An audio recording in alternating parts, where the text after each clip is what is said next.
ગાંધીજીએ એક વિધાન એવું કર્યું કે દરેક બાબતમાં સારી રીતે જીવવું એનું નામ મોક્ષ છે.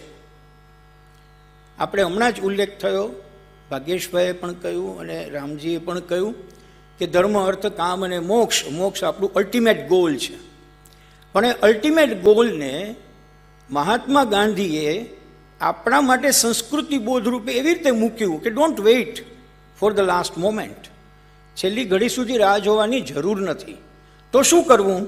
તો કે દરેક બાબતની અંદર સારી રીતે જીવવાનો પ્રયાસ કરો, તો એક ક્ષણનો તમારો મોક્ષ છે. મોક્ષનો અર્થ આનાથી વિશેષ જરા પણ નથી અને એથી ઓછો પણ જરા નથી. આપણને ખ્યાલ છે કે મહાત્મા ગાંધી સોય ઝાટકીને કહેવા ટેવાયેલ વ્યક્તિત્વ હતા. એટલે એમણે આ કહ્યું એટલું નહીં, આધાર ઉભા રહે એટલે લખ્યું. હરિજનના 1946 1 ઓગસ્ટના અંકમાં આ વિધાન છપાયેલું છે.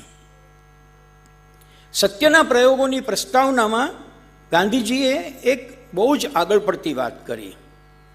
એમણે કહ્યું કે મારે જે કરવું છે, જેની હું 30 વર્ષ થયા ઝંખના કરી રહ્યો છું, તે તો આત્મદર્શન છે, તે ઈશ્વરનો સાક્ષાત્કાર છે અને એ જ મારી દૃષ્ટિએ મોક્ષ છે.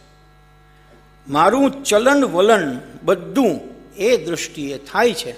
એટલે આ સત્યના પ્રયોગોમાં જો તમને એવું ક્યાંય દેખાય તો હું મોક્ષ પ્રાપ્ત કરેલ વ્યક્તિ છું.